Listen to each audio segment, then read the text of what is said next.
you live without necessarily using drugs. And it's a recognized field of medicine. In America, in the medical schools, is an option. You can do medicine and life.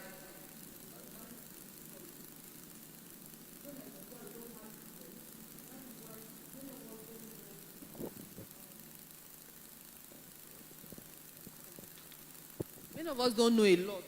And I will confess to you that the things I know now about lifestyle.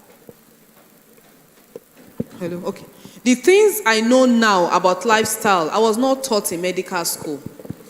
If I had been taught, I probably would have helped more people before now. I was sharing with Tajumi and the pastors in there about how I used to have an elderly patient that I would tell her what they told me, but I had no evidence to back it up to say, don't do it this way, do it this way. And she would tell me, no, it's that way, it's too painful. And I would keep quiet. But what I know now, if I see her again, I know what to say. So we need to change our focus, the way we look at health and lifestyle. Next slide. And I always like starting with the book of John, the third book of John. There's only one chapter in that book that talks about the will of God for us to remain healthy. 3 John verse 2. When John was writing to the early churches and he said, "Beloved, I wish above all things that you may prosper and be in health, even as your soul prospers." So John was telling them that I know spiritually you are okay. You are going to do all you can to remain healthy or to remain close to God. But you also need to prosper in good health. And the day I deep dived into the life and early ministry of E.G. White, I wanted to understand what I was actually looking for. I wanted to understand how the Adventist church became known for healthy living and for lifestyle teachings. I wanted to know when it started. Because I knew our early founders were not doctors or health workers. So I read, went back into the books and I read. And I saw that it was actually a ministers' conference that they were having. Just before that conference that E.G. White had that vision. So they had gathered in Battle Creek in Michigan for their conference. And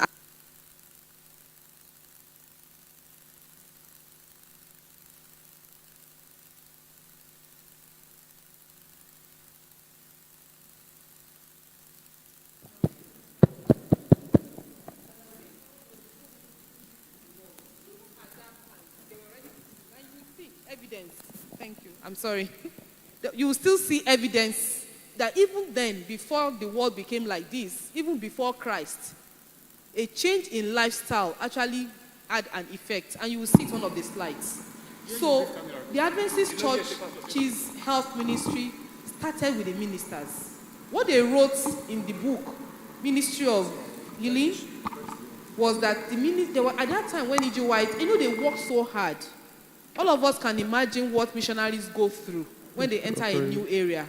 And when E.G. White and the early church leaders started, it was not easy for them as well. And they were dedicated men and women. In the writing, E.G. White said many of the leaders were already sick and frail at that time. And they didn't know what to do. That they will still try their best, attend to their congregation. When they are sick, they are sick. When they can come, they will come. But at that day, when E.G. White got that revelation, things started changing. And it did not stop with just telling them. They established a sanatorium that later became the hospital. One of the earliest hospitals, Adventist hospitals in Michigan. And it's amazing what God can do through human beings when we walk with Him. These are a group of people that were pastors, and they started a hospital.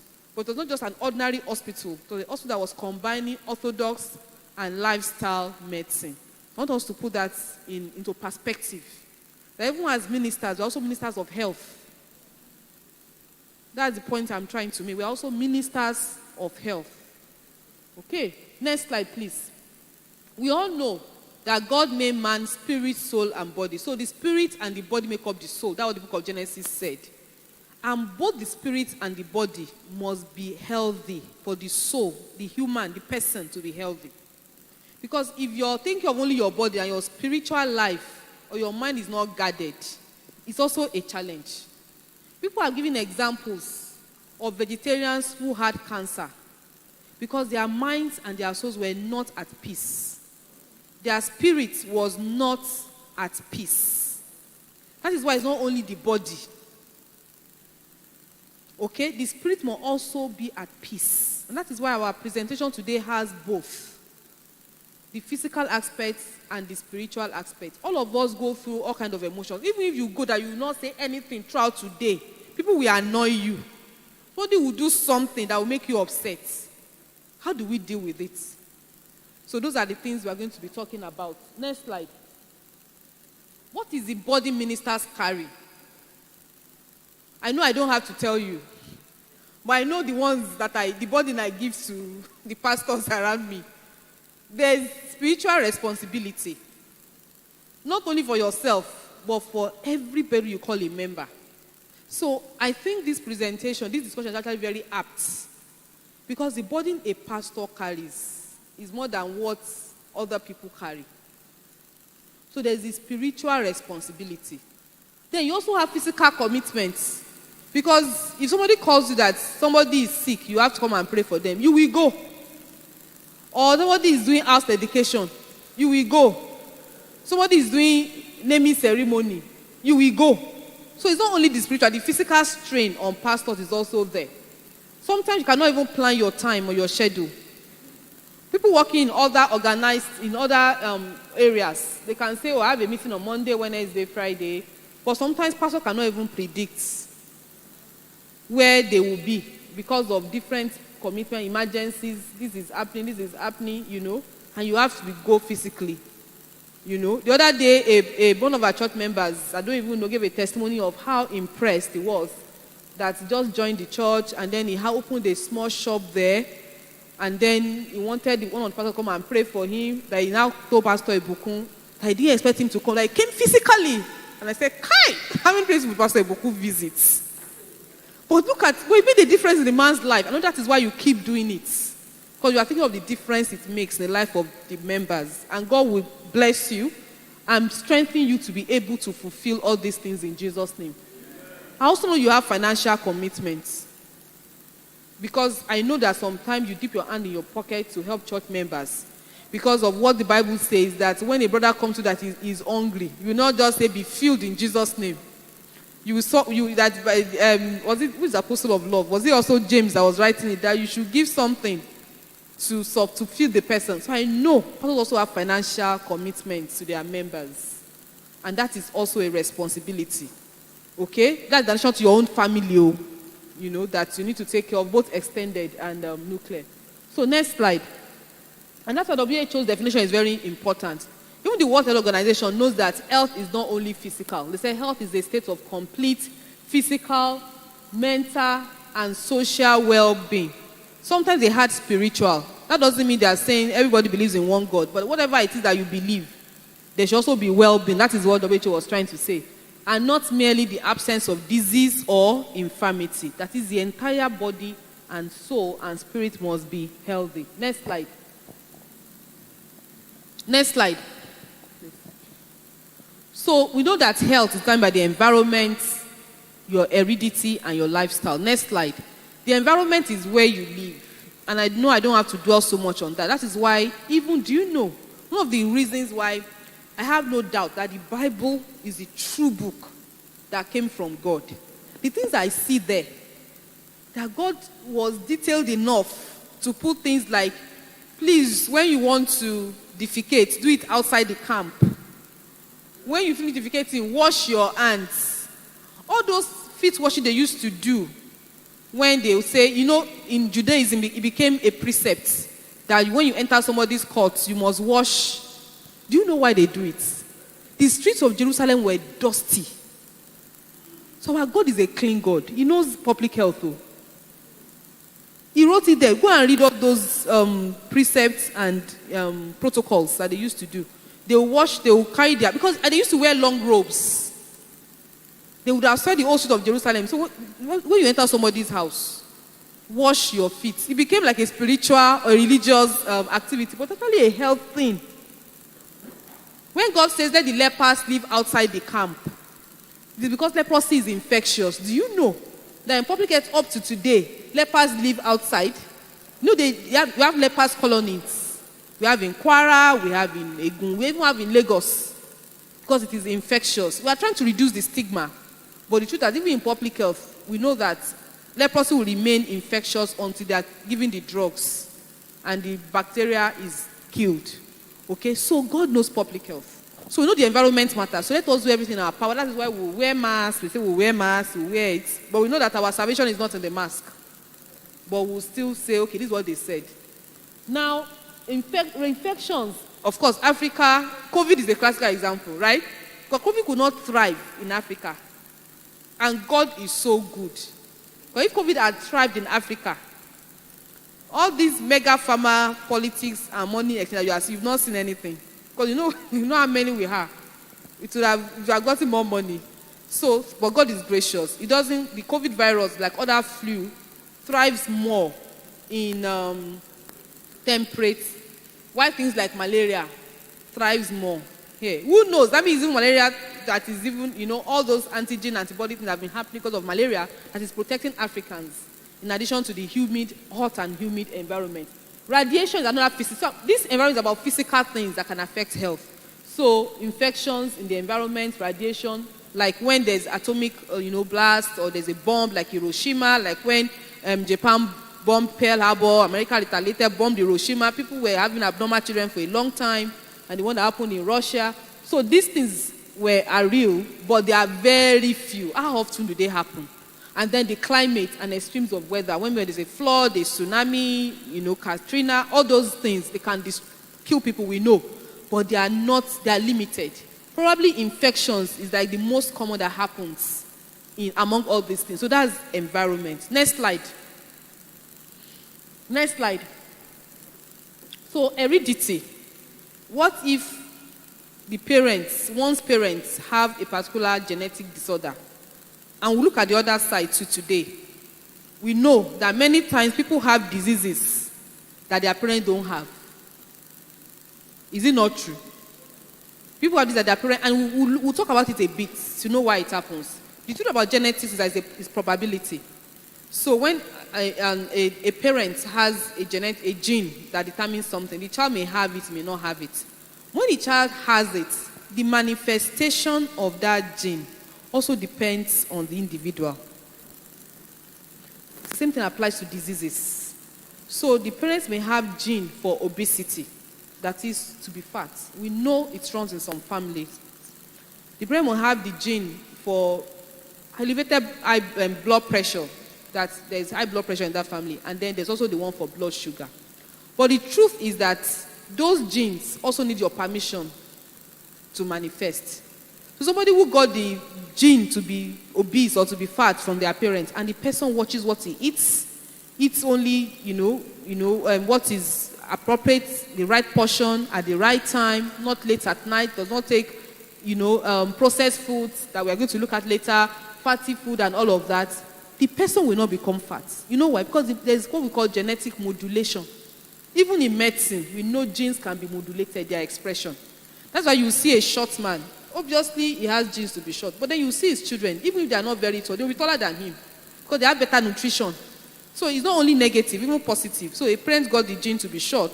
But the children, even if they are not as tall as the gene of somebody who got the gene to be tall, they are going to be taller than their parents. Because they have better nutrition than their own parents. So genes can be manipulated.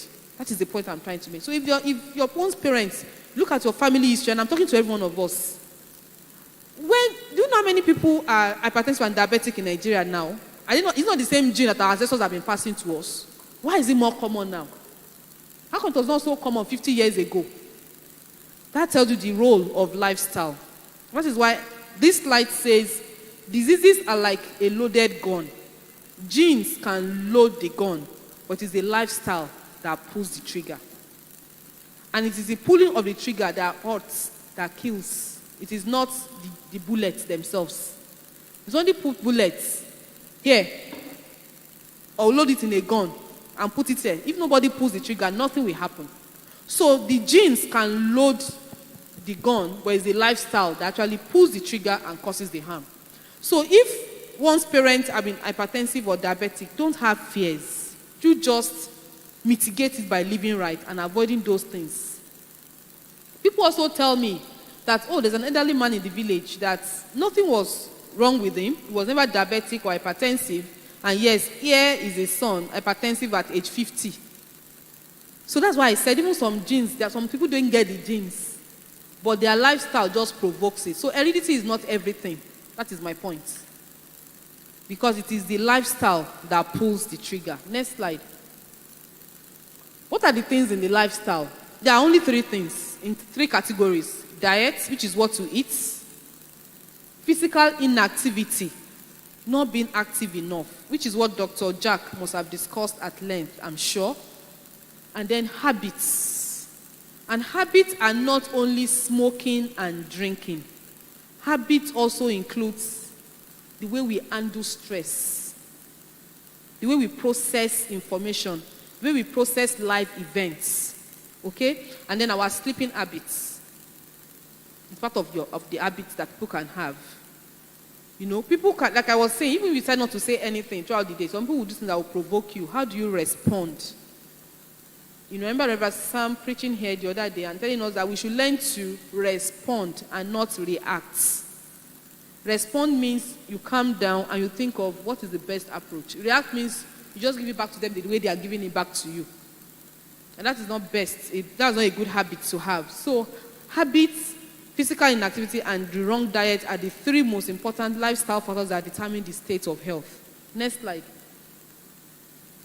So what is it in diets? Anything you want to put into your mouth, think about how much salt does it have, how much sugar, okay, and how much fats. These are the 3 bad things. I think I should improve this slide to put the good things as well, so that we are seeing it side by side. What are the good things that one should look out for in food? You should have fiber. Fiber is what allows food to pass through on time. Listen, I used to think it was a bad habit to defecate or go to the toilet or stool twice a day. But when you eat fruits and vegetables, you can actually go to the toilet twice or 3 times a day without having diarrhea. It's not diarrhea. Do you know the shorter, within the accepted limit, it's not diarrhea, that food passes through, the better. When you eat some fatty food, starchy food, they stay longer in the intestine, and that is a problem. When food, and the things that make food move slowly, so that is the word, that it's better for food to move as fast as possible through the intestines than for it to be staying too long. Because the longer it stays, the more the body tries to digest it by force, more bile. And the body takes care of itself. It will be telling your system, more bile, there's still food there, there's still fat here, more bile, and then bile acid is useful to digest food, but can be harmful to the intestines. So bile salt on colon causes colon cancer. That is the relationship between fatty food and meat and colon cancer. Because meat makes the food go very slowly. So there will be more time between the waste products, the food you are trying to digest, and the intestine, and then there will be more bile acid. So that combination will make the cells behave abnormally at times. So let's watch out for fats, sugar, and salt. Salt is implicated in high blood pressure. Sugar is implicated in not diabetes directly. Yes, but the problem with diabetes is not even the sugar, it's the fats. Somebody will say, this is just meat pie now. It's not sugar, so it cannot cause diabetes. It's more like the fat is the problem, because the fat is what causes hyperinsulinemia or insulin resistance, and insulin will not work again. So, but the thing about sugar is that sugar gets converted to fats when it is much. Do you get? That is why drinking a lot of soda, it means soft drinks, okay, can actually make you develop some pot belly. Because it is sugar that gets converted to fat. When a lot of sugar is in the body, if the insulin is working well, when there's a lot of sugar in the system, maybe from when you drink, minerals, soft drinks, the body will take the sugar that it needs at that time. It will convert the rest to fat. And it will be stored as fats. You cannot imagine. Some time ago, I went to my tailor. And he said, I'm measuring you. your waistline has increased. And I said, it has increased. And I said, oh, yeah, it's because, what did I even say? I said, I was now joking. I said, too much Eba. And Taylor said, Madam, no. This guy knows I was the doctor, but he didn't care. He knows I'm a doctor, he didn't care. He said, Madam, it's not Eba. I said, he said, it's actually, he said it's the soda. And I said, that time. I said, I know this thing. And I'm allowing a toddler to tell me. I'm allowing a tailor to tell me. I said, Madam, it's not Eba. Like it's Eba. You two have pot belly. This is a man that is a tailor. He's so conscious of his health. He's so conscious. He's not a health worker, no health training. He just tried to get information. He said he doesn't want to. I said, okay. He said he doesn't want to be giving money to me and my colleagues. I said, Madam, this is not, this is sugar. This is soda and all the things you drink. And I said, I know this thing. So my point is, sugar gets converted to fats. And that is the problem. So people will wonder, what does sugar have to do with being obese? That is the problem. The body will take the sugar it needs and convert the rest to fat. And those who drink beer, and they think beer does not have sugar, if you know the amount of sugar doesn't have to be always sweet though. The one that is fermented in that beer is also sugar, and it can also cause, of course we all know, it causes pot belly. Something we even as a child, we all knew that people who drink used to have pot belly. Next slide. And where do we have a lot of salt, sugar, and fats? In refined and processed. Look at that woman's table. Many of us walk like this. And this is actually what makes a lot of corporate people obese. But the corporate men now, they know how to take care of themselves. When we were growing up, a while back, a lot of people in the corporate setting used to have hypertension, stroke, because of things like this. But many of them are smart now. I know some of them that they built a gym in their office. Yes, because they are coming to work. You are coming, you are saying, oh, this work is stressful. You are coming at 8 a.m. The Oga has come in at 7 a.m. He has exercised for 1 hour. He has a gym, he has a shower, he has a wardrobe. So he comes to the office with his sportswear, he works out for 1 hour, has his bath, and then stresses all of you in the meeting. And then he's still going on with energetic, and you're wondering, what is his secret? Because he works out and he takes care of himself. So we should not be living like this. I know it's tempting, and you know why we do this? It's something they call stress eating. Stress eating. Stress eating means, and I want you to look at it and see if you do it, because I do it. Stress eating is when you are stressed and you just have the urge to eat. And it's something I have to control. Stress is when you are working and you are stressed. You are not hungry. You just want to put something in your mouth. So do you know the solution? Surround yourself with the right things. While you are working on not stress eating, if you must stress eat, let it be an apple or a grape beside you. Let it be something healthy and not a drink or a meat pie or something. Okay? So this is why this is important. Meat and animal products have fats. A lot of beverages have sugar, and snacks have both fats and sugar, and even salts. Next slide. And remember, in nature, there are only consequences. It is not a reward. It is not a punishment. It is just what happens naturally, unless God intervenes and has mercy. What I'm saying is that when people live in a particular way and keep eating a particular thing, it will just start moving towards that direction. Okay? So it is a consequence. It's a direct result. Not because God wants to punish that. I told you not to be drinking this thing. I told you not to be eating it. Are you eating it? Okay. It's not like that. It's just because nature just runs its course. And that is what this Robert Ingersoll was trying to say. Next slide. So these are diseases that God has promised us will never be our portion in Jesus' name. There are some lifestyle factors associated with these diseases. Hypertension. When people are obese, I want to take a lot of salt. Okay, those are the risk factors to hypertension. Coronary heart disease that people call heart attack is actually mostly from hypertension. And do you know what happens? What causes it? So the pressure in the blood vessels is high.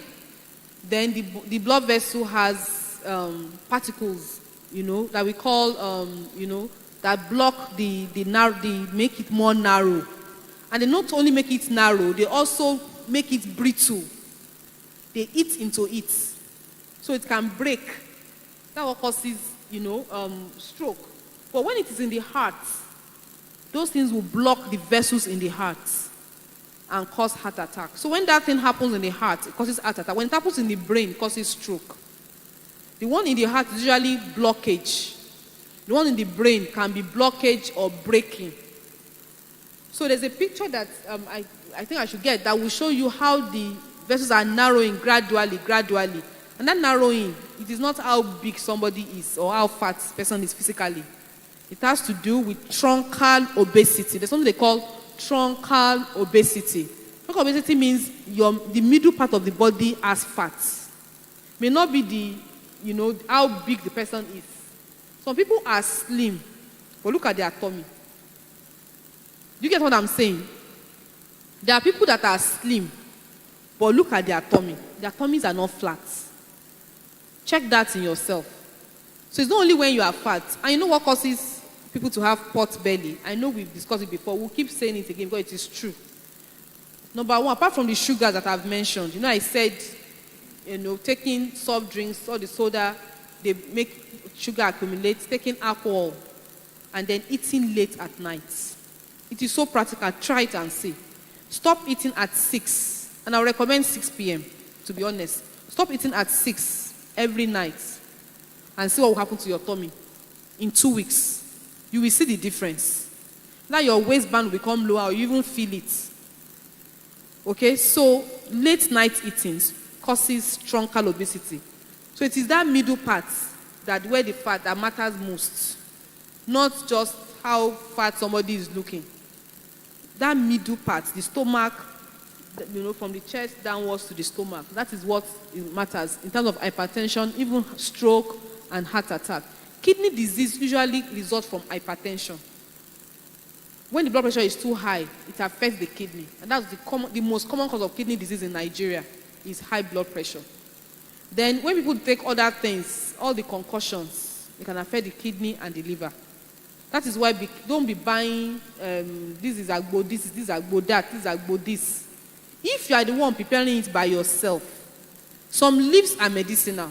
There's no doubt about it. Even when we were growing up, there's a leaf my grandmother used to give me. When you have malaria and you have whatever in your tongue, you put that thing and it will dry up.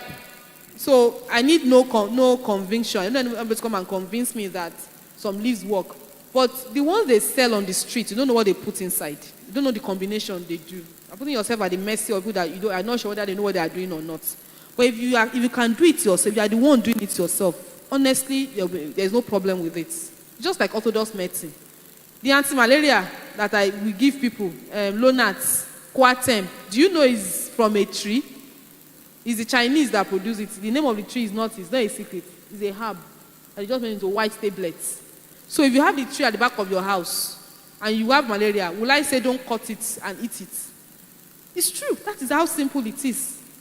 So my point is, if you are the one doing the thing and you know that this thing works for this, like the lifestyle medicine, not only don't eat this, don't eat that. Sometimes we assist patients by giving them something that boosts their health. And some of those things are like supplements that we buy in the market, but now these are natural things. Like eating moringa, for example. Like there are some other things that I know. Eating moringa, eating wheatgrass that controls blood sugar. Wheatgrass is a fiber. It sucks up all the bad things in the gut and helps to control blood sugar. Like taking garlic, like taking ginger. These things are so good, sir. Bitter leaf. Some of these things are good, like taking walnuts. So they have medicinal. So I'm not saying don't take them, but not the one you will buy from somebody's tray. Diabetes. There's something, a bad relationship between high blood pressure and diabetes. It's just a bad combination. So I call it metabolic syndrome. That is obesity, blood pressure, and diabetes. They often work together. When a patient has one, It's just a matter of time. Usually they will have the other one. When the patient is hypertensive, because the hypertension will set the process in motion faster than before. The person may not even be fat. So these things are very linked. Then cancers, there are so many of them, and it's more common in Nigeria than before. And then arthritis is also a lifestyle disease because it has to do with food and exercise. For arthritis, two things are important. Red meat. If people have pain in their joint, try it. I know I've said stop eating meat and see what it will improve. It may not go completely. And then now combine it with exercise, it will stop. Because when you exercise, it will be very painful. I was sharing also in the past, it's been very painful initially. My aunt that did it said when she had gone to America and come back, and they told her the only solution to her knee problem is to do a surgery, which will cost money. She has to go to America. Then they have to be away for many months. Somebody now told her, try diet. She said it improved a bit. But she didn't even stop meat too, but at least she controlled her food. Somebody else now said, try and walk. And because she didn't want to go back to America and spend dollars to do surgery, she started trying the walk. That the first day she walked, her house is a bit mountainous, she actually went up the slope, came back, that she had to crawl back home. You know when an adult is crawling like a child, the pain was more that day. That the person said, keep at it, keep doing it. So the second day she tried again, the pain was there. But by the end of the first week, that the pain had reduced. She didn't have to crawl again. She could walk back home. And that in 2 weeks, the pain stopped. That is how powerful lifestyle medicine is. If she's seeing me in the hospital, she'll be paying consultation. And I will load her with ibuprofen. And ibuprofen will give her ulcer eventually. Which one will you choose? Which one do you think I will recommend to somebody I'm close to? It seems harder. It seems easy to just pop a pill. I hate popping pills. When people ask me for drugs, I'm just looking at them. I will not take it myself. I don't like them. So if there's something that can be done, let's do it. Because they're actually more beneficial. You know why? Because they not only solve that problem that you have, they also solve other problems. You will not believe that a single lifestyle change can help everything on this list. Red meat is implicated in hypertension, implicated in cancer, implicated in kidney disease, implicated in obesity, implicated in arthritis. Just one thing, red meat. Meanwhile, I don't have one drug that will take care of all of them. So if you come to me in the hospital, I will write something for hypertension, something for diabetes, something for arthritis. Some patients take up to 7 drugs. Are we together? Some patients take up to, if you see the list, you write for, the average hypertensive takes 2 or 3 drugs. And then when you now have arthritis, we slam them with ibuprofen. Then they have this, slam them with this. They have, what that amuses me most, and you know the one that makes me laugh the most? Hypercholesterol. So what this fat is high. Instead of us making the person, sometimes we tell them they don't answer us, but we don't emphasize it too much because that is not how they taught us in school. We are more easily likely to write a prescription, anti-cholesterol drug. That's what that makes me laugh the most. Because it's the simplest thing to correct. If they say your cholesterol is high, what should you do? Let me hear from you. Because if they say, if you do a test, and it's a blood test that we do for it, and we say high saturated lipids, whatever, high density lipoprotein is high, low density is high, what would you do? Lifestyle change, because it's something that is causing the code. Cholesterol, you were not born with it, though. It's something that caused it. If you rely on only the medicine, we'll write it for you. And our anti-cholesterol drug, they cause body pain. But if you don't help yourself, the doctor wants to help you, and he doesn't want anybody to sue him and say, you know there's this medicine, why you need to write for them? That's why we always write the medicine for you. Not because we don't like, we'll still write the medicine. But we'll tell you if you can do this in addition. But now if somebody I'm close to, I'll see the person and tell the person, you don't have to take this medicine. Better you cut this, because it's something that is causing it. And when you do the right thing, you will see the change. That is the truth. And remember what I said, it's not only fat, even sugar gets converted to fats and lead to that So what I'm saying is that a single lifestyle change can actually reverse all these things. But there's no single pill that can undo all of this. In fact, each one of them, there can be 1 or 2 pills for each one. Are we together? Please, let's stay together. Next slide. And of course, our mama, E.G. White, said it a long time ago, that God is not responsible for the suffering that follows the disregard of natural law. It's the same thing that man was saying about consequences. That is consequence, it is not a punishment. Okay, she also said most people suffer because of their wrong course of action. They disregard the principles of health by their habits of eating, drinking, and even walking. That's why for pastors, you should also be, like I heard Dr. Jack saying this when I was coming in, that when your body says shut down, shut down. Sleep when you have to sleep. It's good to fast. It's good to do night vigil. We all need it. We all do it. But do it within the confines of, what is the word? What's that word we always use? Temperance. Okay, next slide. So in Eden, the first diet was, read January, read it 10 times. You will never see where God said, kill the animals and eat. Go and read it again. He never said it. He said he gave him dominion, but he did not say eat them. He said, of every tree bearing seed, there's a funny way it is, and herbs bearing this, I've given you to this, it shall serve as food for you. He never said eat it. And you know what happened? Next slide. Next slide. So after the fall of man, they still did not eat meat. He drove them out of the garden, so they had to walk for those edible plants to grow. But they were still not eating meat. Next slide. Next slide, please. Let's move faster. So then he gave them vegetables. But when he told them to farm, maybe that's when they started having tubers, because now they had to farm and uproot it and eat. But it was still all plants. Next slide. Next slide, please. But after the flood, and there was a reason, after the flood, after Noah's, who knows about the story about Noah's Ark? Do you know that at that time, all the plants were also destroyed? But some animals were saved, because they were in the ark. So it looked okay that Noah, kill one of the animals so that you will have food to eat. But I've always wondered, was it deliberate? Did God just want to reduce the age of man by doing that thing? But on the next slide, you will see how the ages are different before the flood and after the flood.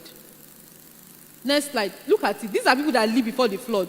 Adam, even the man that committed the sin, that God said you will surely die. How old did he live for? Over 900. Can you imagine living for centuries and centuries and centuries and centuries? And then Seth, 912. I know the Bible cannot lie. So these things are true. Abi, Enoch, 365, was even the youngest of them. But we know he did not die. Did Enoch die? Abi, pastor, he didn't die now. This is all the time he spent on. And he's even the youngest of them. Methuselah, the oldest man, 969. Next slide. Well, look at what happened. Moses lived after the flood now. But at the time of the flood, there were no Jews at that time. Jacob was the first Jew. That's why he's named Israel. So, these are people that descended from them. Moses, Joshua, Eli. None of them lived to be 200. What do you think is responsible? I think it's both, and that is how many things are in life. Sometimes many things in life, and that's why pastors have a lot of work to do. It's sometimes a combination of spiritual and physical. Sometimes when God is working spiritually, he uses physical things to achieve those things. Do you know that?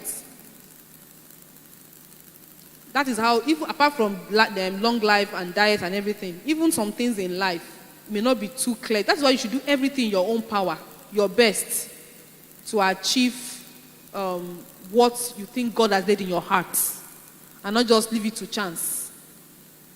If God says I will be the best student in this class, I'll not just be walking around and be saying, God said I'm going to be the best. I'll also try and work towards it. Because many things in life, sometimes the spiritual and the physical work together. That does not remove the place of miracles and God doing things. But as long as the light that we have, whatever we think we need to do to achieve something, we do it while we pray. Okay? That is what I want to try to bring out with these two slides. That after the flood, they started eating meat and the age reduced. Next slide. So these are what they were eating. before the flood, you can see the nuts and the seeds, and then after the flood. Next slide. In the US now, they live for 77 years. Nigeria, 54.5. COVID has reduced this thing. There's a slide. Go to the next slide. There's a slide that shows how COVID has reduced life expectancy to a large extent. Is this deliberate? Are there signs of the end? Yes, they are. But there's a virus. Another thing about physical and spiritual. Okay, next slide. Next slide, please. Okay, these are the causes of death. Most of them are man-made. Hypertension, diabetes. In the past, do you know, as at the time I was just getting to medical school, the most common cause of death in Africa is not stroke. It was not stroke at that time. 25 years ago, the most common cause of death was not stroke. But do you know now, number one cause of death, even in Nigeria, among adults, is what? Look at coronary heart disease. Nigeria is the low-income group. It is still heart attack and stroke. Those are the most common causes of death. Meanwhile, many years ago, when people were still eating pap and akara for breakfast, and not taking burger and everything every day for breakfast, or even then, when people eat night food, other stressors were not there. Somebody asked me a question in this church before. He said, there's an old man in Ibadan, 80-something years old, that the man still drinks Coke and is fine. I said, but the man does not stay in traffic for 5 hours. The man does not wake up at 4:30. So some things are not absolute. I said, he said, there's another man in the village that smokes. I said, yes. The man breathes fresh air. He goes to the farm every morning. He walks to his farm. He does exercise. I'm not saying smoking is good. I'm saying don't compare yourself with others. You don't know what they are doing. Okay? So, Nigeria, this landscape has changed. And stroke, number one is coronary heart disease, that's heart attack, and then respiratory infections are the most common causes of death. Next slide. But after 2020, post-2020 with COVID, is this thing still true? Next slide. In 2020, the year that COVID was declared a pandemic and the whole world shut down, heart attack and stroke were still the leading causes of death. Can you believe that? More people still died from heart attack than from COVID. And guess what? There's a bad relationship between COVID and hypertension and diabetes, a very bad relationship. They help each other. Never before now could we have thought that an infection and a non-communicable disease will work together. Do you understand what I mean? Normally, communicable diseases stay on their own. Non-communicable stay on their own. It's only cervical cancer that we know that a virus can cause it. But before, you won't say a virus will make somebody have stroke. But do you know the COVID-19 virus can cause stroke? So to make the blood clot more. So those are the bad relationships. And most people that die from COVID, go and check it. Nigeria, abroad, Asia, Europe, the people that had diabetes and hypertension. Do you understand what I mean? Most people that die from COVID, I didn't say people have it and they recover. People have it, they don't even know. But diabetes, hypertension, people that have it were the ones that died most from COVID. Next slide. Next slide. And that is how life expectancy reduced. Is this deliberate? Is this God trying to reduce the lifespan of man? Next slide. So can COVID-19 be a disease of lifestyle? I know it is important at this time for us to keep reminding ourselves. Yes, it can be.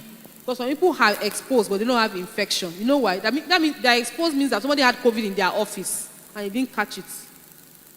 Because their immunity is so strong that the virus cannot enter. Some people have the infection, they have the virus, but no symptoms. They call them asymptomatic carrier. Some people have the disease, but they are only sick slightly. For some people, they will be so sick that they will need oxygen, they will need intubation, they will need ICU, because they also have other... Why do you think America suffered so much? Because half of the population are diabetic. Many of them are hypertensive, they are obese. That's why they suffered so much. Okay? Comorbidity is commoner in the elderly, and the elderly have more of these diseases as well. And of course, natural remedies work. That's another evidence as a disease of lifestyle and immunity. Because when you take garlic, ginger, I know a Nigerian nurse in the US that when COVID started, she was afraid of going to work, but she had to fend for her family, so she continued going. She now told my uncle that when she comes back from work, she baths with ginger and garlic. That she baths with it. As she's sniffing it, she's drinking it, she's bathing with it. She never caught it, not one day. Not one day, and she kept going to work. Okay? Next slide. So let's have a new start. We've learned all the things that we should not do. What should we do? Next slide. And we have a good heritage. Long life. Spiritually. Because we are the spiritual Israel. As Adventists, because historically, Adventists live long. This was a worldwide publication. Read the title. I took it directly, lifted it from the website. It was shown on National Geographic in 2005. And this is their slide. This is not us designing. I just lifted it from there. It says, residents of Okinawa. Okinawa is an island near Japan. Sardinia and Loma Linda, California, live longer, healthier lives than just about anyone else on earth. What do they know that the rest of us don't? Where is Loma Linda? What do you know about Loma Linda? Okay, it's in California. What is peculiar about Loma Linda? It's a Seventh-day Adventist town. It's not a very big city. Almost everybody there is a Seventh-day Adventist, because that's where Loma Linda University is. That's where the teaching hospital is. That's where the public health department is. That is where they do all the surgeries. Obama gave, even though Obama was a Democrat, many Adventists are Republicans. Obama gave them a grant running into billions of dollars to do Obamacare. Loma Linda is that powerful. And meanwhile, many of them are Adventists. And they live long. You see old women. If you go to that campus, you see them. They are going to buy their seed and cashew nuts. And they are healthy and fine. You understand? Just a group of happy people. You will not believe they are in America. But of course, things are infiltrating as well. They have a coffee machine now. Because some people will fight and say, not all of them are, not everybody working in the universities is an Adventist. Sure, you understand? So some people will say it's their right to have coffee. Do you understand? But majorly, people there are Seventh-day Adventists, and they abide by the health principles, and they live very, very long. This was a worldwide study that they live longer than most people. Imagine a place in America that they are full of their burgers and hot dogs and all kind of things. So this is a lesson that when you do the right things, we will see the right result. Are we together? Next slide. So nutrition is number one. We talked a lot about nutrition. Exercise is important. How many times should we exercise in a day? In a week, sorry. How many times? Minimum of how many? Let's do a knowledge check.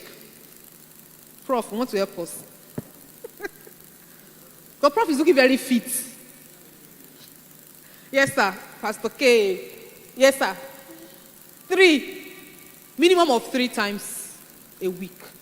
So we can space it out. And the 3 times, minimum of 30 minutes per day. You can do it every day, is even better. 30 minutes every day, and it's doable. Walking is the cheapest, most inexpensive form. You can have a treadmill in your house. Like you can exercise on one spot as well and sweat. Then water is important. We must have at least 4 liters of water in a day. You know what? How many sachets of pure water? That's 8 sachets. And if it is ever, the biggest one, that's about 4 of it. Okay? That's about 6 liters actually. But you can have as much as that. 4 is the minimum. Okay? Some people carry water that has that is graduated so that they can actually measure how much they are eating. I count how many bottles I have taken. That's how I try to remember. And then sunshine is important. Even COVID-19, there are principles about it that even sunshine helped Africa.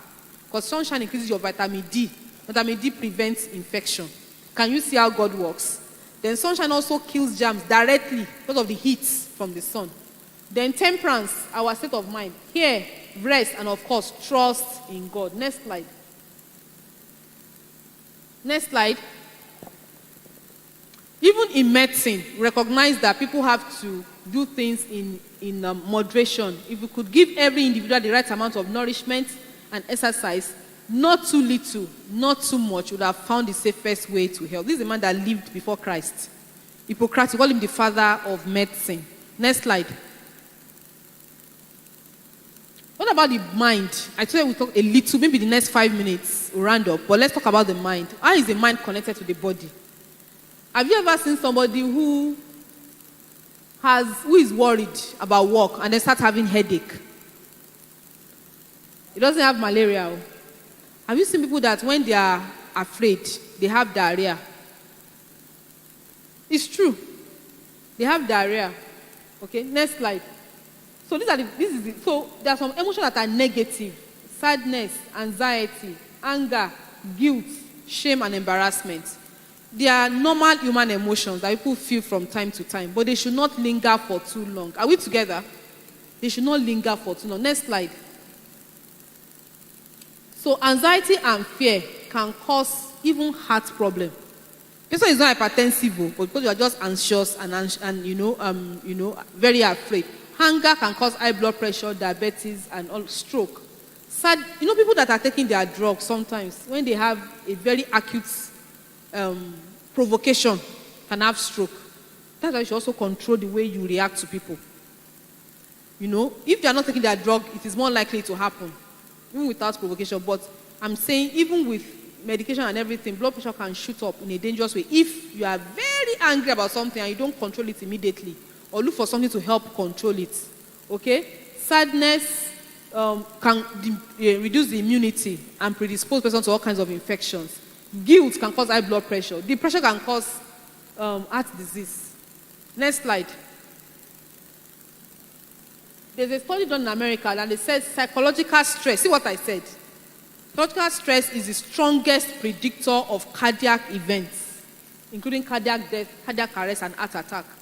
What is psychological stress? The one that comes from the brain, what they annoyed you. They say it's the strongest predictor of whether somebody will have stroke or not. Not only the blood pressure. And that is where the spirituality of being ministers come in as well. Let's apply the principles that God has given us about how to deal with issues. Next slide.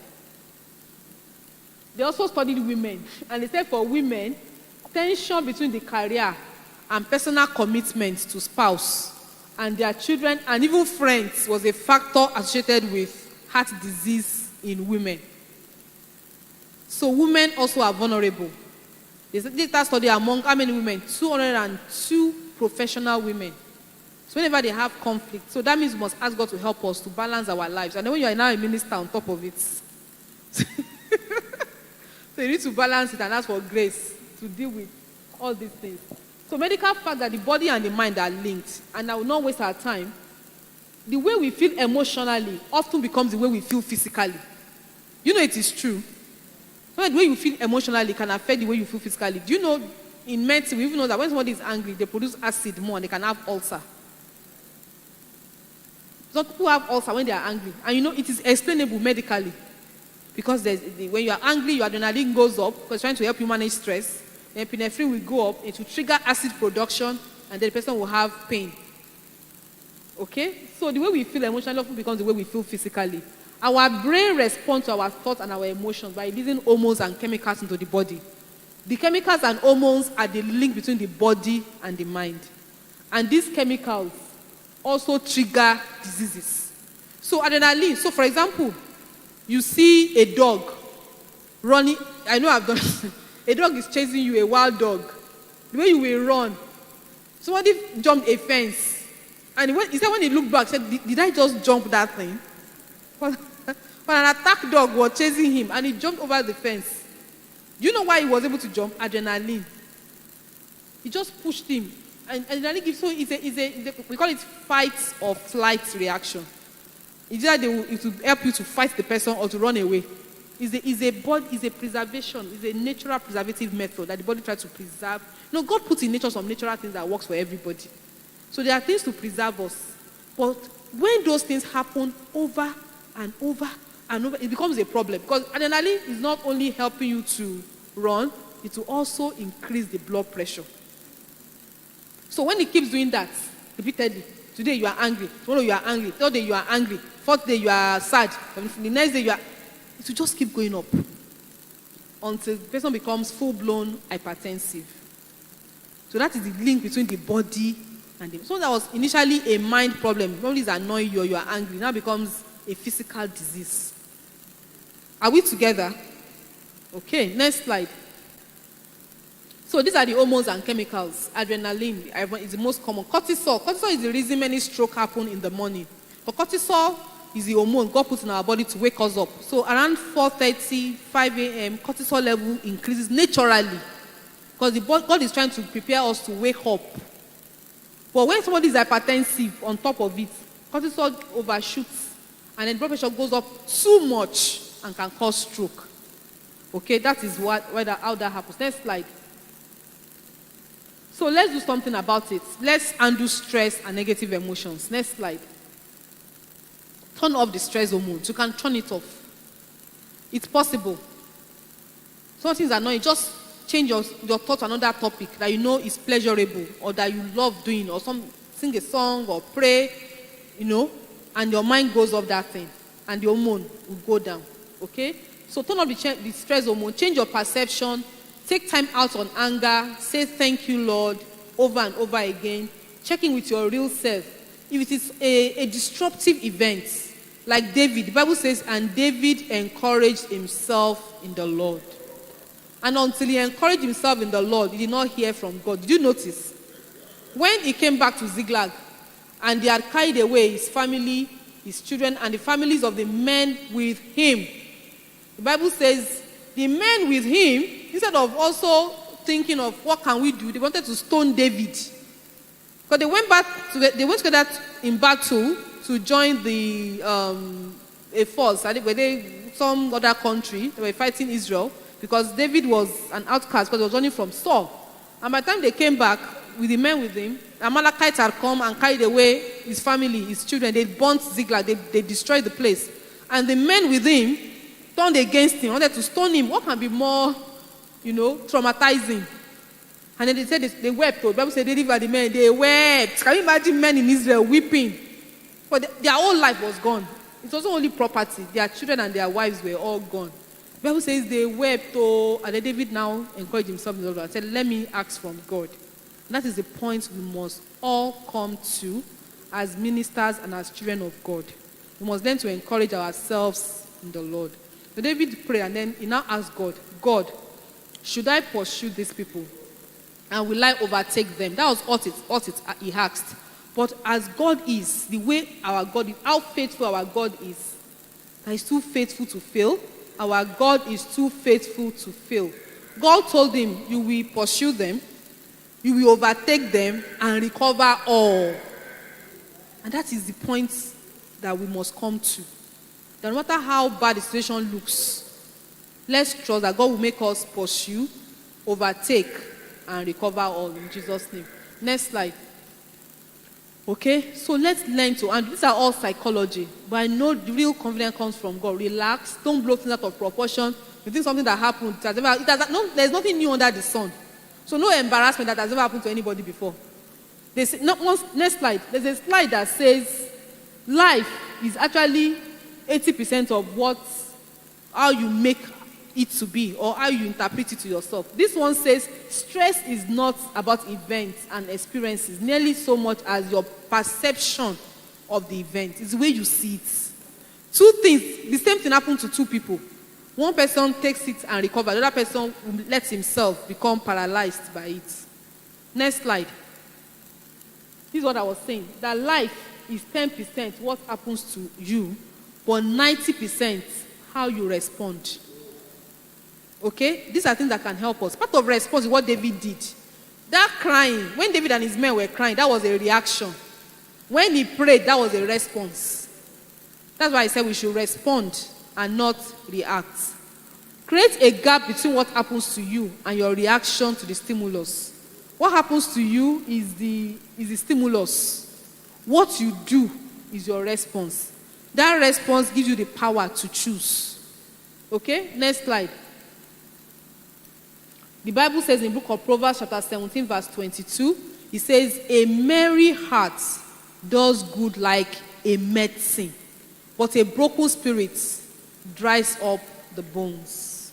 I tell the patients I see, when you'll be treating two patients, the same disease, the same issues, the same drugs. One is responding, one is not responding. So I'll tell them that, see, wholeness comes from the heart. I said, getting well comes from within. You must decide to get well. And the moment that lady understood, the moment she understood me, things changed for her. Wholeness comes from within. Healing comes from inside. It must start from within. Next slide. And this scientist, Albert Einstein, who was a Jew, said insanity is doing the same thing over and over again and expecting the same results. We have to change our ways. That's the bottom line. Next slide. And Bill Clinton, who I was also surprised to see, very slim. I remember during Hillary's election, used to be chubby, remember? Apparently, after he was president, he had 2 cardiac surgeries because he was almost having a heart attack. And this president, a former president of the United States, told himself that he had to change his diet. He had to change his ways. He said, I went on essentially a plant-based diet. I live on beans, legumes, vegetables, and fruits.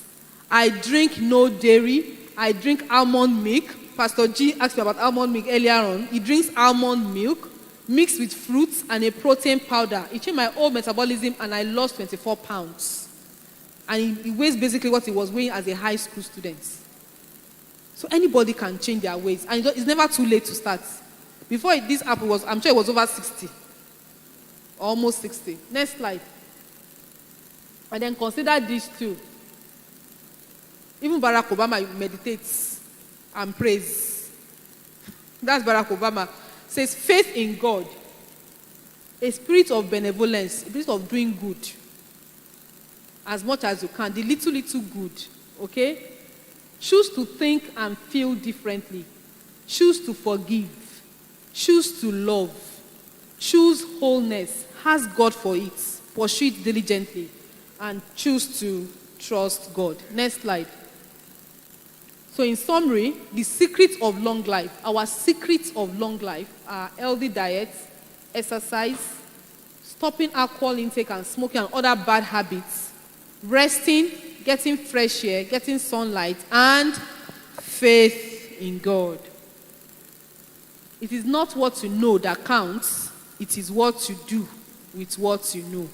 None of these diseases of the Egyptians will ever be our portion in Jesus' name.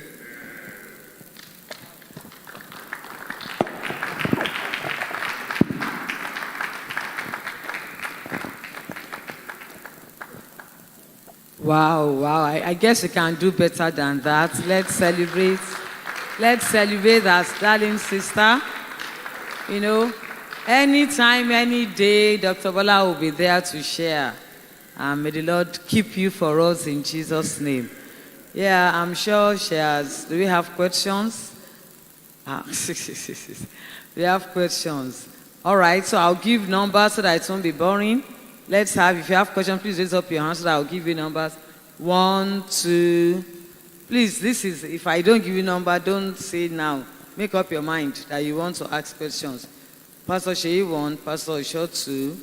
Okay, Pastor Izo 3, Pastor K 4, Pastor Ikena 5, Pastor Melody 6. No female? Maybe I'll ask. Prof. Okay, Prof 7, and I'll be 8. Don't worry. Okay, ma'am. You have another mic. You have another mic.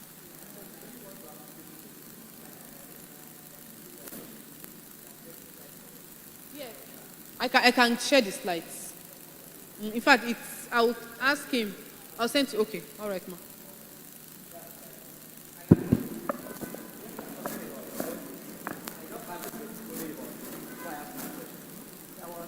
When they started Babcock, okay, praise God. When they started Babcock, I introduced Babcock to a family in Abuja, and that family, they had pimples. They are very rich people. They have pimples, all of them, and they have tried everything. The pimples could not go.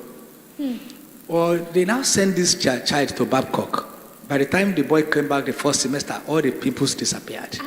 Pimples, oh. Pimples, yeah. It was a serious problem. But when the boy went to Babcock, actually they came to come and appreciate me with 250,000. That No, you don't. You Can you see that you are ministers of health? I don't even know. The mother said this has become a problem in their family. But when the boy went to Babcock, initially they called them that they are not giving them meat. They are very angry. But by the time the boy comes back, all the pimples disappeared. And it has become a medicine for all of them. They don't eat meat and they don't have pimples again. Wow. Yeah. So I want to say something about the diet that is okay. Yeah. But one thing I want to first ask question is that I used to go for medical checkup, maybe once or twice in a year. The last time I went for medical checkup, they told me that the only problem that I have in my body that when they check everything, I look like 45 years, and I'm 55. But they said every other things in my body is good, but I don't have any fat. That I should go and be eating fat. I'm sure they were not people that do those things were not doctors. It's those machines that they use now. They'll say your age is 45. So they said I don't have any fat in my body. That I should go and be using fat when they put me in the machine. So that I need fats. That's number one question. Then I read a book, Eat Right for Your Type. And the book said that your blood type reflects your internal chemistry. So in that book, all these things that they have showed was there, that before the flood, God's intention was not for us to be eating animals. But when there was no plants again, God ordered them to be eating animals. But even he specified the type of animals they should eat. Like the Seventh-day Adventists, they will tell you, don't eat this kind of fish, don't eat this kind of meat. And those kind of meat they say you should not eat. Actually, when you see them, you know that they are not good. Yeah. But my question is, it said your blood type reflects your internal chemistry. That if you are whole, you are supposed to be eating things. And even this fruit and these vegetables we are talking about, that is not good for every blood type. There are some vegetables that are good for you. That if you are whole, maybe orange is not as good for you and some other things. So, and I tried it and it works. So, it said people that are whole. Like blood group O. That they should not take orange. No, yeah, that's not very good for them, and it's true. But what I'm trying to say is that, and they said, but meat, chicken are very good for them. But people that are A or B, that there are some that they should be purely taking vegetables. And there are some blood groups that they can eat both. So what do you say to that? So this book that you're talking about, it is not like general lifestyle medicine. You know, sometimes individuals will have their own ideas and maybe do a small research or whatever and come up with some points. So I will not try and refute or support what you have said. But let's stick to the general principles. I rather would say, if you have this situation or you are trying to achieve this, don't eat meat, than saying, oh, this blood group should take it, some should not take it. I don't subscribe to that. The only part that I know could be true, the fruits. So some fruits are a bit acidic, they say, like oranges. And there are some blood groups that naturally have been studied, they are predisposed to producing more acid. Okay? So that could be linked to it. I'm not very versatile in that aspect of maybe linking blood group with what you should eat and what you should not eat. It is not like in general lifestyle medicine thing. But I can read up what's the material. If you have the book, if you have a link that maybe you can give me, I can go and read it up to learn more. What time? Aha, it's right. Honestly, I would like to read it for your type. TYPE. So I'll read it. I'll look at the group of people that did it and look at the evidence they have. It might be true. It might not be true, but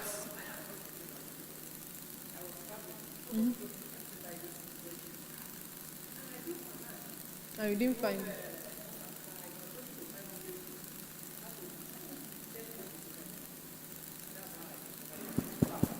and you have experienced those things, that they work. And that they say I should not eat before I read the book. They are excellent. Excellent. Perfect. Okay, so I'll actually, you cannot underestimate the depth of knowledge that one can have. That's why I also like to know more, and I'll try and read it up, so that by God's grace, the next time we are meeting, I will give feedback on what I find and what I've been able to. I'll also ask questions from other people, experts that I know could shed more light if I have any barrier. Yes, sir. Who's number 2? Okay. Thank you, Dr. Bola. You know we are from the same place. Hallelujah. It's part of it, sir. Omagidini. Thank you, sir. Beni, Omagidini wa. Praise the Lord. Hallelujah. Yes, I like to drink Milo. Is it a crime? You mentioned snacks. Oshemigiri. Because I like to eat biscuits, you know. So I hope it's not going to be too. I hope it's not out of place. And then the issue of cashew, granola. Cashew nuts. Okay, I hope. Please say something about that. Then, when I fast, sometimes when it is extended, maybe my first reaction when I break out of it is to drink something, maybe like Ferrous or something like that. Like they say the sugar is. Ferrous, yes. You drink. So please talk about that so that I don't break the rule. And let me just say maybe this carbonated drink, something like that. All right, sir. Thank you. Please permit me to respond to the question so that I won't forget. So, because we are from the same place, I know that genetically, I don't think you have obesity genes in your family. You don't have it. Those genes are not there. So that will account for why my uncle is taking all these things and it's not fat. But I'm sure there are also other things that he doesn't do. I don't think you eat late at night. Was it that one? Now, I'll start from Ferrous. Ferrous has gas. All soda have gas. That's why you switch them from juice. They have gas. And that means they have acid.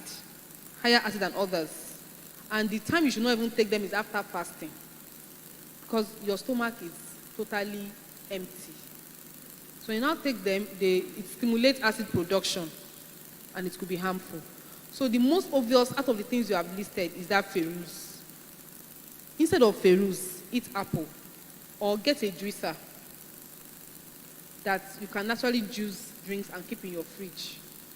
And to give you the same satisfaction, because those juices are natural and they are good, they have good taste.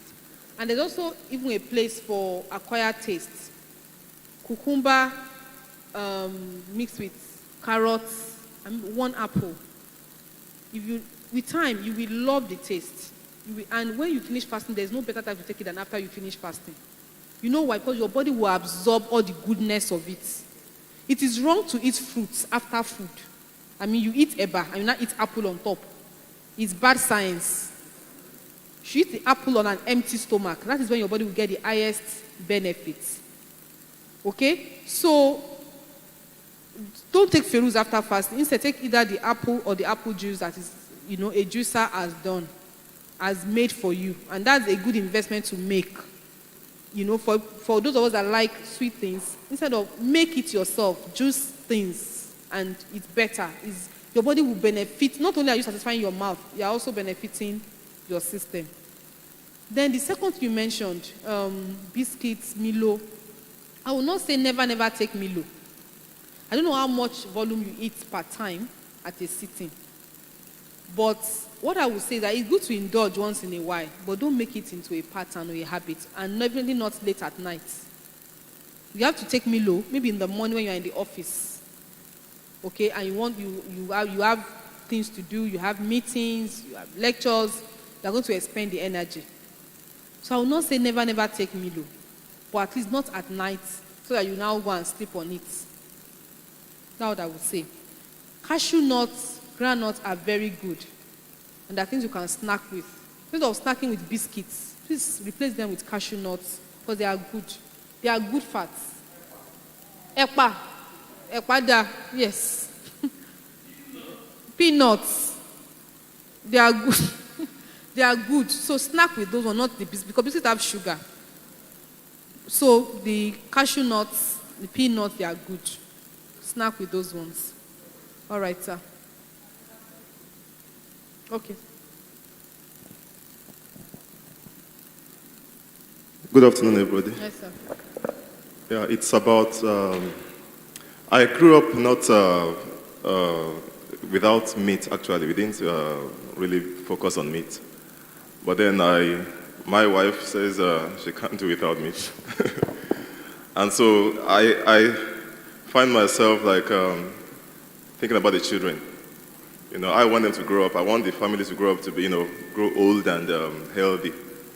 So I love taking bread. And most times, anytime I take bread or sugar, it affects me. I have pain in the leg. I'm trying to watch. Exactly. And milk too. So I'm trying to caution myself. But for my children, the first one likes bread a lot. The second one likes biscuits. So how can you advise me to create the balance? My wife wants us to be eating meat because of the children. That's what she says. So, and I can't stop that. I just want an advice. Thank you. I think they are very relevant questions that he has asked. So the truth is that children can handle meat better than adults. And if you are not giving children meat, then you have to be doing something deliberate to replace all the protein and all the things they need. So I would not say don't give the children meat. There are better ways of doing it, but it takes time and effort, and someone must be determined to do it. It's possible to actually raise children without meat. They do it all the time in many families. But knowing the constraints of the time and the effort, and all of that, because in Babcock, like you heard, they don't eat meat, and I know many families that is that soy protein that they eat. Tofu, thank you. But if she's not predisposed to doing that, fine. Children can eat it, but you don't have to. But I know what you are saying, that you want them to grow up that way so they can do without it. Well, there also has to be harmony in the family. So, achieve a balance. That's part of mental health. But you don't have to eat it. And I encourage you, don't start eating it because of them. You can make your own sauce separately. Maybe she will even start agreeing with you. And keep praying about it. Because everything about life is spiritual. So, with time, maybe she also see benefits. In seeing how healthy, how you hardly have these things. So that could be a learning point for her as well. So what I would suggest, can say, okay, make my own, can have your own tomato sauce, your own stew separately, while children can eat their meats. Okay? Now, to your other question about bread and milk. Bread has, they use wheat, flour in making bread. And there are many allergens there, things that cause allergies. These things that we say are not healthy, they also have allergies. They have allergens that cause allergies, in addition to having sugar. So it may not even be the sugar in the bread. Maybe the wheat that you are reacting to. And then the milk, many of us are lactose intolerant. So the milk will also be responsible. Because milk itself is an allergen. Some people react to milk. I know I react to milk. So lactose intolerance, something many of the people in the population have. So that could be responsible for you. So stop taking them. Do you understand? And bread is one of the things that makes food go slowly. Causes constipation in the guts. Yes. Bread causes constipation. If it is wheat bread, it is better. If it is wheat bread, it is better. But the white flour bread is very starchy. So I would say stop eating it. And the things that agree more with you, oats, meal, and things like that have fiber. All right. And okay.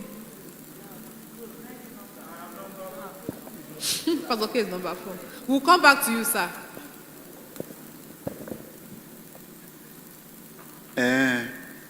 I'm number 4 anyway. Pastor K has to ask the question. No, you know who he is. No, before the question, I just wanted to say, Sister Jumi and Pastor G should stop looking at me when you are talking about bread. Of course. It is not fair. When I talk bread.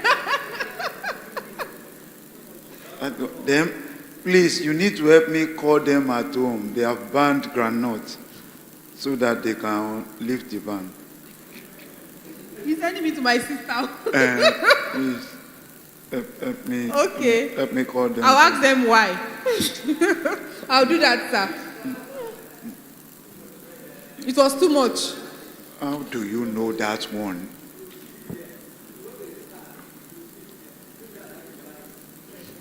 I think there are too many monitoring spirits around me. You just need to cut all of them off.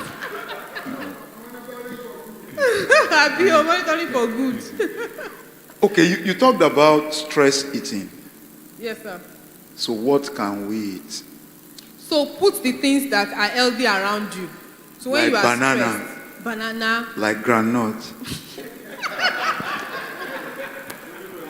Honestly, they are healthier than other things. Let me tell you my own combination. I like apple and granite. So, You know how sweet it is. So when I started checking myself, I stopped eating dinner. And people may ask, in this Lagos, how is it possible? It's planning. Everything can be arranged. I just prayed to God for a very good girl at home, and I told her, please help me. In the morning, give me my ginger tea, pack it in. If you see what I take to work as my pack, there's breakfast and there's lunch. So there's my ginger tea, and then there's also real food, and there are apples. So I take the ginger tea in the morning. So there's smoothie as well. So there's smoothie, there's ginger tea, there's food, and there are apples. So in the morning, I take the smoothie first, and I can go for 3 hours. That's another thing. Please eat breakfast. It's bad to work on empty stomach. I can tell you that it is bad. Because you will burn out around 12, and you will eat whatever is available. You will eat whatever you see. Do you understand what I mean? So please try and take something in the morning. If you are fasting, you are fasting. In fact, in fasting, there's a state of mind that your mind is already lifted when you are fasting. So it is not a matter of I'm hungry. Even when you feel the prompts, you are not bothered. But when you are not fasting, please eat breakfast. Thank you for that Pastor K. When you are fasting, it's different. Fasting is fasting. When you are not fasting, please eat breakfast. It's so important. It can be apple. Apple. It's food you want to take, eat it. It's better to eat the apple in the morning than in the evening. I'm serious. Because you will burn it, you will digest it. If you can eat fruit first, better.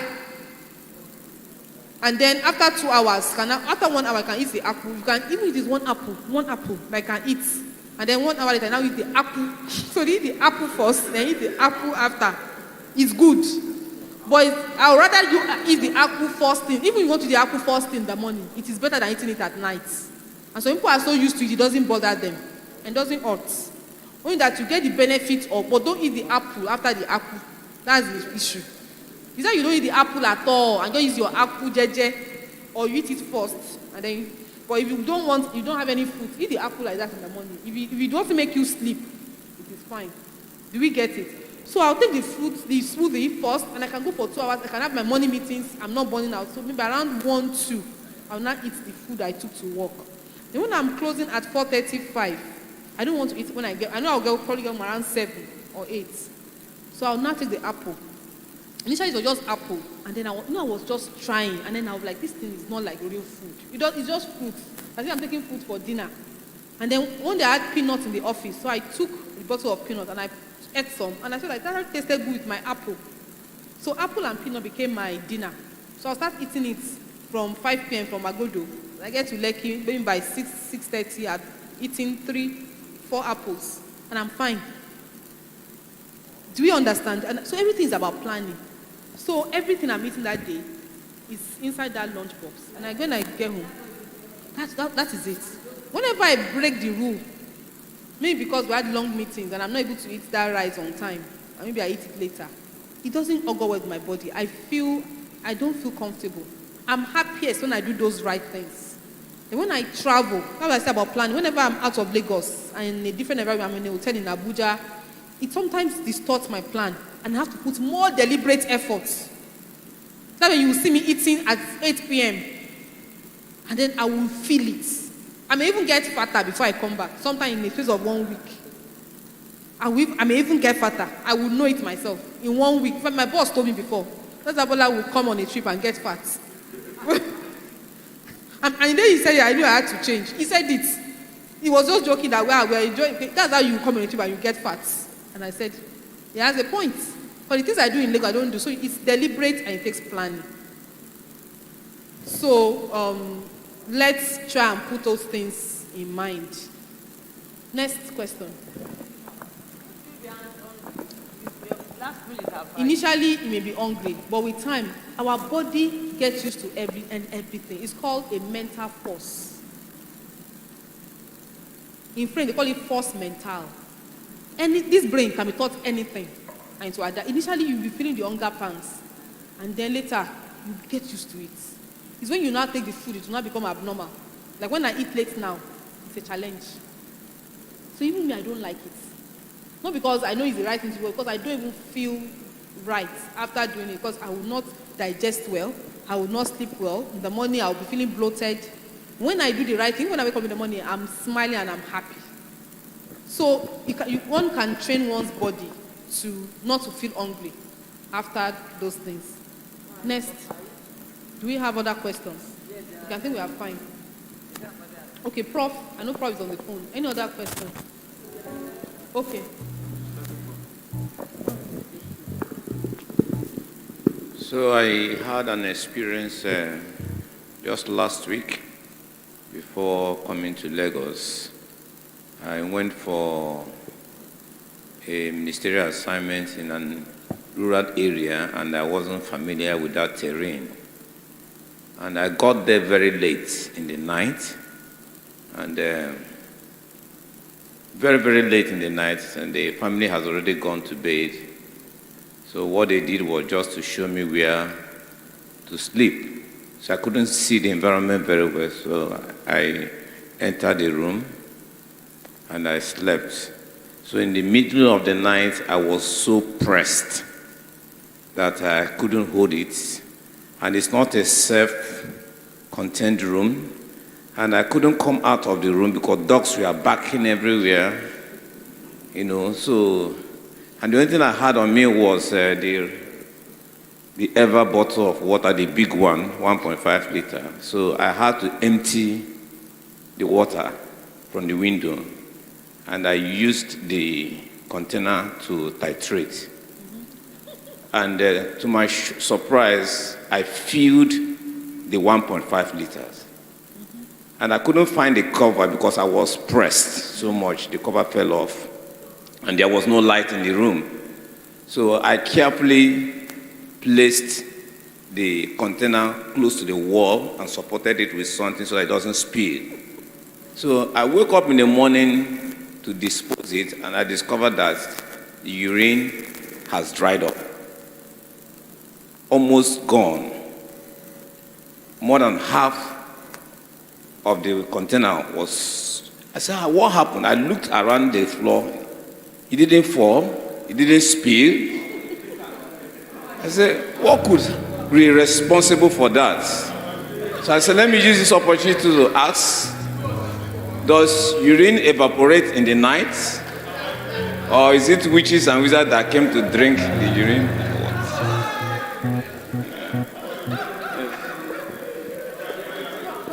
From the medical perspective, urine should not evaporate that fast. Definitely.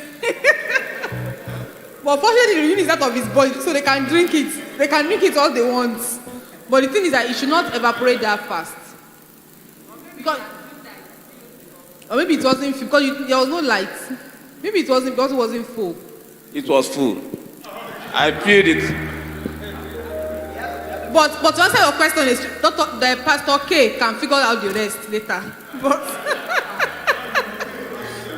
from the medical perspective, urine should not evaporate like that. When people use, and let me tell you how we can all know. When people use potty, people used to use potty now overnight. Does urine, does it reduce? It doesn't reduce like that. And potty is even more exposed. At least we all grew up knowing one or two things about potties in rooms. Because this experience of not having a restroom close by is something that used to happen a lot then. So potties were common. I know they don't dry up. So it's not likely that urine dried up like that. There could be other explanations. Sir? Prof wants to investigate and do a research. Brother K will do spiritual investigation. Okay, the only thing that is remaining of my question is of what use is you mentioned something like almond milk or something. Sir? Almond milk. Almond milk. Did I see something like that? Yes, yes. So what is it useful or? Is a fruit milk.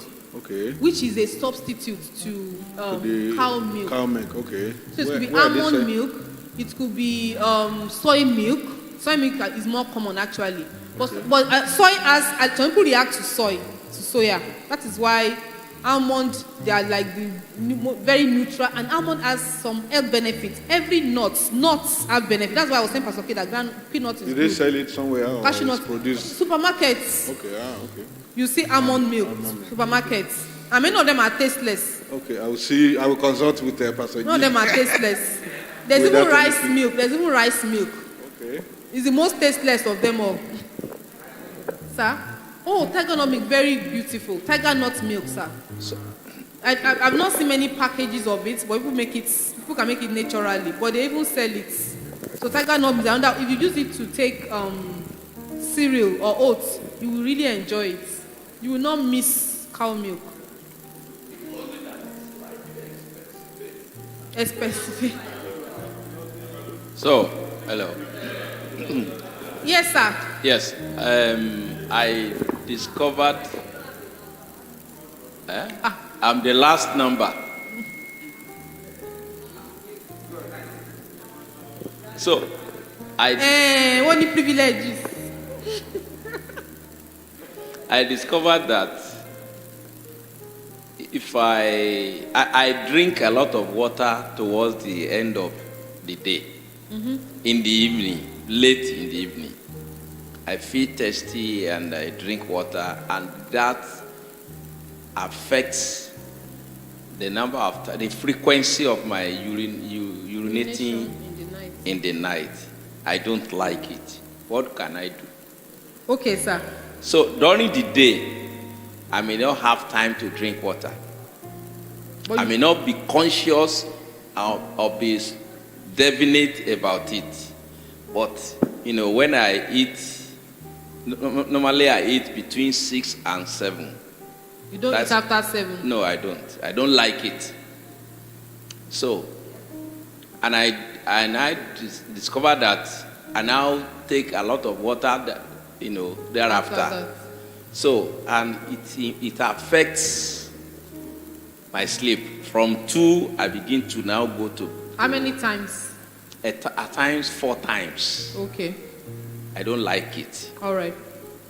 Okay, thank you for the question, sir. Thank you. So one thing we needed to establish was the eating time. Between 6 to 7 is, please sit down, sir. Between 2 to 7 is good.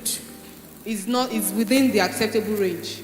So the things we need to look at are the number one, the content of the food. What type of food is it?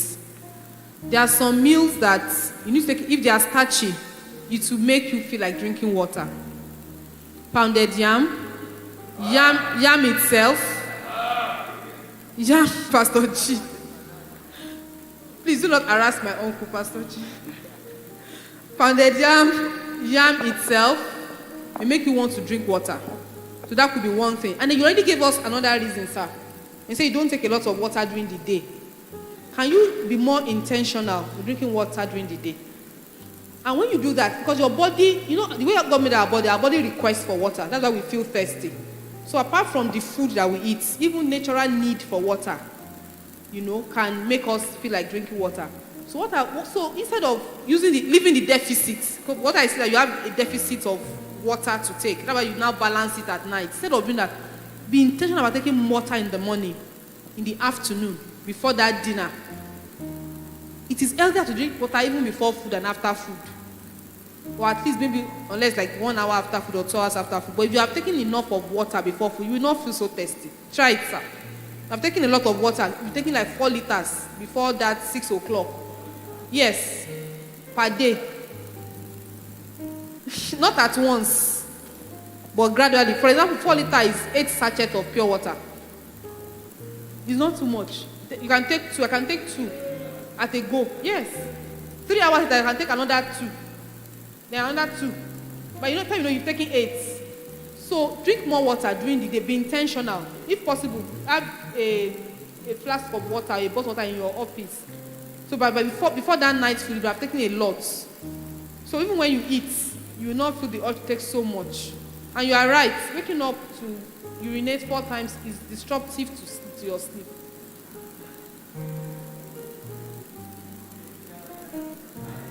And it will not give you a good sleeping, time. So please, I'll work with you on that, sir. Sir? Thank you very much for Kunu? the lectures. It's better than Coke. It's true, it's better than Coke. But the way they make the Kunu, that they won't put sugar. That's preferable. Sorry, sir.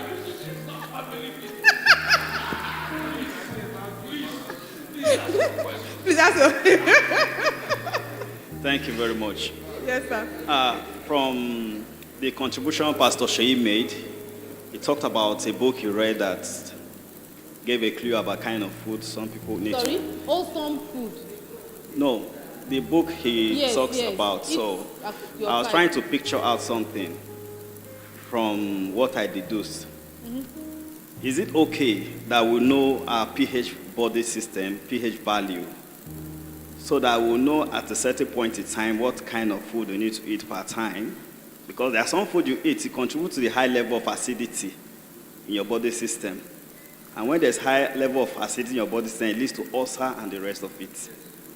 So if we are to know the pH value of our body system at a certain time, what measure do we need to, get to note, in order to get this pH value system? Okay, that's one. Then there's another thing I've been experiencing during food eating, especially when it comes to beans. Whenever I eat beans, what I experience is constipation. I don't know how, but it's good. I love beans, but then whenever I eat beans, I have this experience. The only thing I do to help remedy this constipation after beans eating is either I get any of these fiber foods, such as,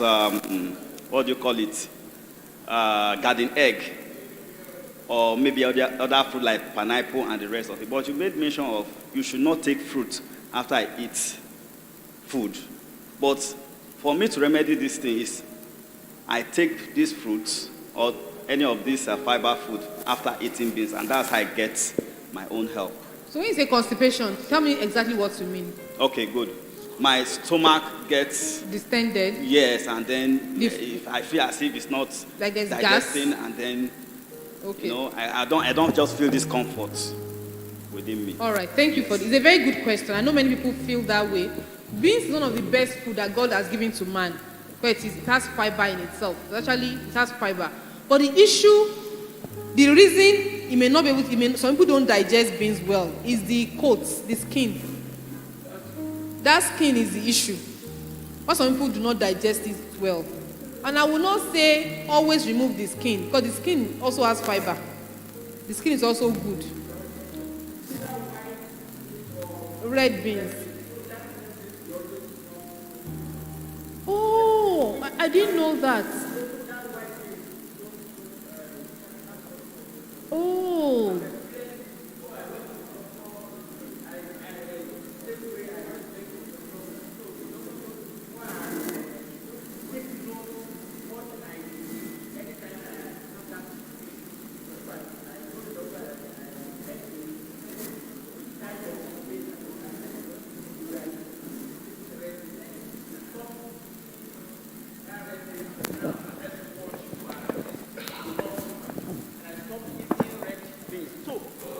for now.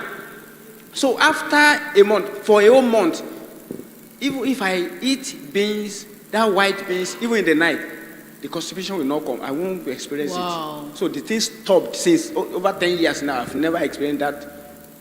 This is a good. So he said white beans is good because the coat is different from that. Yeah. No, you see now, it shows. You will know. We can know. You can know. You can know. Yes. You still know. Me, if I see white beans, I will know it is white beans.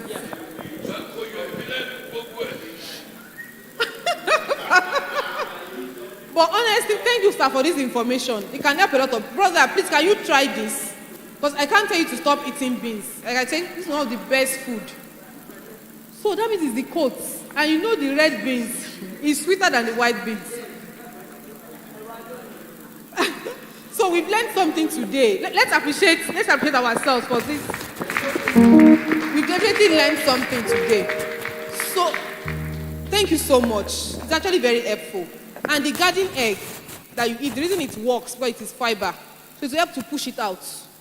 So fiber past fiber. Beans has fiber, but this one from fruits, no, they are the best. Now what if you take the garden egg before you eat the beans? Can you try that and see if it will still work? I don't know if it will work, but try it. Eat the fiber, eat that garden egg. If you want to eat egg, eat your beans at 2 p.m. Maybe from like 12. Take some garden egg and then now eat the beans and let's see whether it will also help. Because honestly, if it is working for you, I'll recommend it. Instead of saying don't eat beans. Do you get? One of the best food. Beans is good. We don't like it. We didn't like it as children, but I love it now. It's good food. All right. Thank you very much.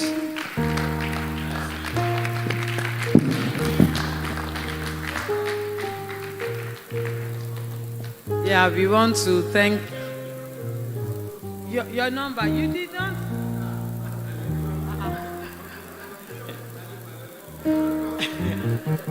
All right, so that Pastor Melody will now say I was partial. Let me bring the microphone to. So, some of the diseases that were mentioned that are not treatable, how do we handle them? Yes, ulcer, diabetes, about 3 of them. Arthritis, how do we manage them? Arthritis, ulcer, and diabetes, how do we manage them? You also said we should take fresh air. But where we are coming from, there is no fresh air in Abia State. It's only here we are seeing fresh air. So, no fresh air there.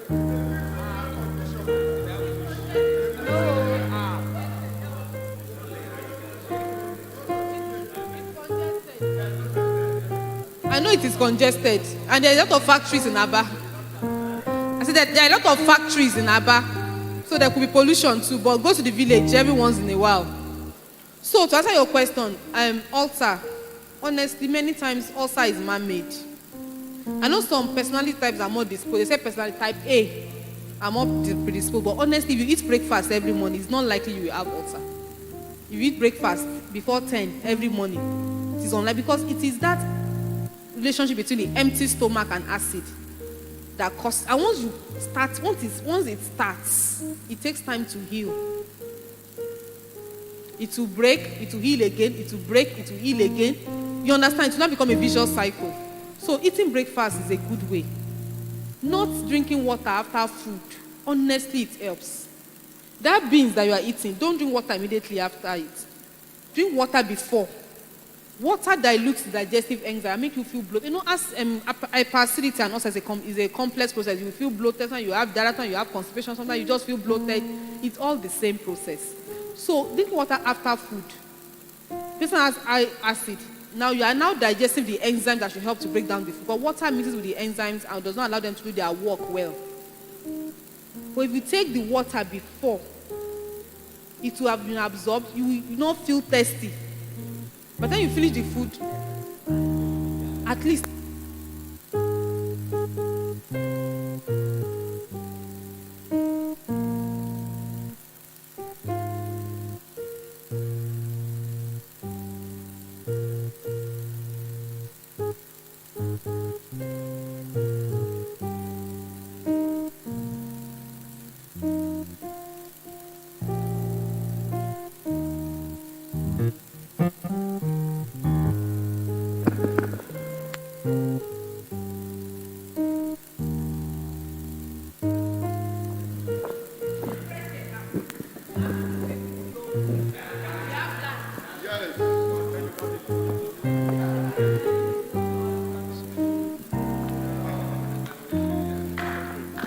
Praise the Lord. So the minister and his health. We are the minister and her health. We have been told now. And one of the quotations she gave was that it's not about what you know. It's not about how much you know. It's about it's about the things you do with what you know. Now they have given us, we have been told in practical terms, let's ask the Lord.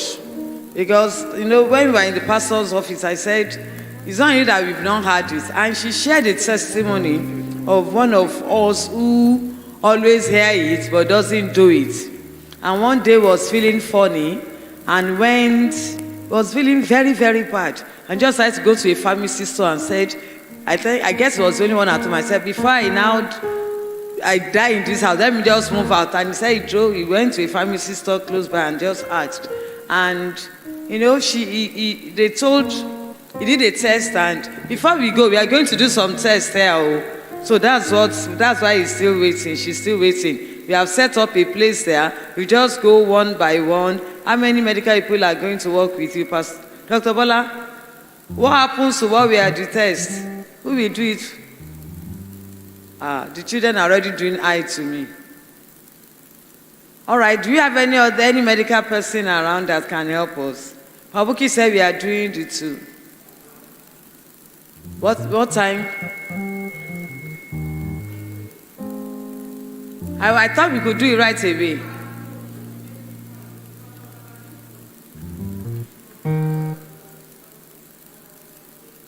Okay. So we just had two things there now, the BP and the other machine, sugar, whatever. So we are leaving, we are finishing this program tomorrow evening. Tomorrow night. Pardon? When are you finishing today? We are going on break now to be back at 6. Our next program starts at 6. Okay, maybe 5 between. Can we do it 5 to 6? Okay, all right. Thank you very much, Dr. Bola. So we are trying to set things there so that we could do some tests before we go. And it's important for us to know where the organization can come in. That's one of the things we have put in here. And everybody here must do. Everybody here must do the test. We need to also have an understanding. We are thinking of doing